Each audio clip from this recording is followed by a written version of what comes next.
what's up, everybody? Daniel Kaiser for GameTrailers.com here at E3 2010, joined now by Cliff Bleszinski.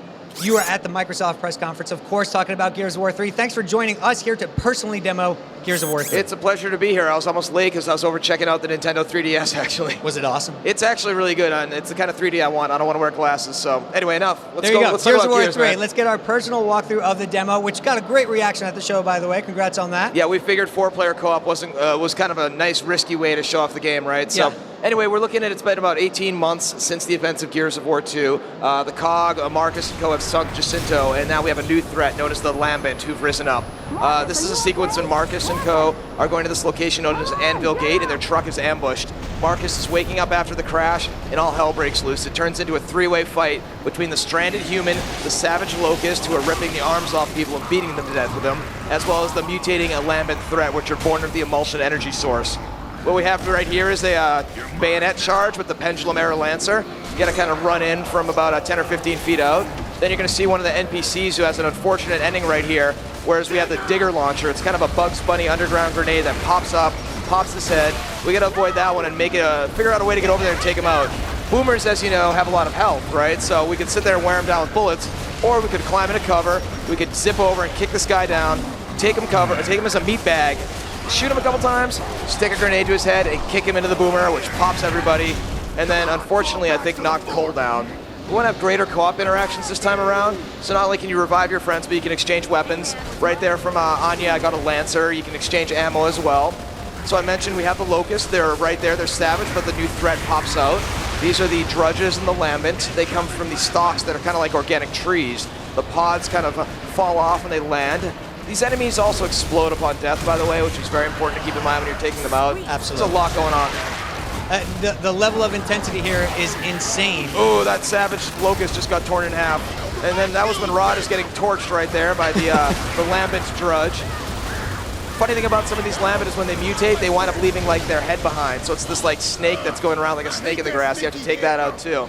Latest Unreal Engine, it's far more lush than it's ever been. Right. We've refactored the lighting with global illumination, so everything looks amazing. The colors pop a lot better than previous games. A lot more depth-based animation in regards to vertex animation, so we can kind of have tarps everywhere that look animated. We can have things bobbing in the water. We can have enemies that mutate. It's a lot more of a dynamic type of animation system now. And talk a little bit about how the 4-player co-op really impacts the battlefield and what's happening, and also your level design. Thinking of that. Absolutely. In Gears 2, the game was very, very linear. It was kind of like these finely carved paths. We want to get back to what we call more of a bowl-based game design. Some more wide open areas, more elbow room, more flanking opportunities, more chances for players to pinch their foes. Here's another mutated Drudge right here. He's got the multiple arms, and he spawns these creatures called polyps out of his base. And then we have some nice god beams with the latest engine. You can see it kind of poking through the sky right there. And then the bigger, scarier threat shows up, which is the return of the Berserker, which was one of the most favorite creatures that everybody loves about the series. She's back, she's mutated, she's angrier than ever, and more importantly, she can jump, so you better watch your butt. Wow. How do you continue to raise the bar and amp with this? I mean, is there a certain level? I mean, you're crossing the line all the time with the level of intensity. It's amazing. Well, I mean, you have to be careful. If you're at 11 all the time, you can't keep it at 11. Yeah. It's kind of like, you ever have a friend who swears all the time or yells all the time? No. You eventually start tuning them out, right? Yeah. Well, I do at least. And so, I mean, Berserker's going mad here. So it's one of those situations that you have to be careful with your pacing, you have to be careful with your intensity, and make sure that you have peaks and valleys like anything else. Absolutely. Firing! So anyway, it takes a couple minutes to take her out. The Hammer of Dawn comes in. She chases everybody down, but I think we have some footage of Beast Mode we want to show you right here. Absolutely. Now, Beast Mode you talked about during the Microsoft press conference, Yep. but we haven't seen it yet on game trailers. So Yep. you're going to showcase that for us right Well, now. that was the great thing, was that I was like, yeah, we have a new mode called Beast, and everybody's like, what is that? What now? Yeah, so I mean, So tell us about it. Let them wonder for a day and then Yeah. bring in the news, right? It's a mode that sounds a lot like what it is. It's your ability to finally control all of these locust creatures, all the way from the smallest ticker, who's like a suicide bomber, through the boomers, who are the kind of the tanks of the locust army, all the way to the berserker, who is nearly blind but is kind of like a freight train going in and stomping on all the poor COG soldiers. It's up to 5 players on Xbox Live. And it's kind of a round-based mode, whereas you play as these different classes of all these creatures. It's a lot of fun. We've had a tremendous amount of fun. You can play as the wretches, who kind of walk up, swipe people down. What winds up happening here is you have this kind of like symbiotic relationship between the various creatures, right? The shield boomer goes in and the tickers follow him to use him as cover. You have the Cantus who can revive guys, brings them back into battle as a medic, right? So everybody works together in order to take out all those pesky humans who've been troubling those poor locusts the entire time. Now, is this something that was created out of fan feedback, or did you come up with this idea on your own? A lot of it was Lee Perry, who's our senior gameplay designer. One day he's like, hey, it would be great if we could just kind of switch the camera around and kind of play as these creatures. And lo and behold, half of it just worked.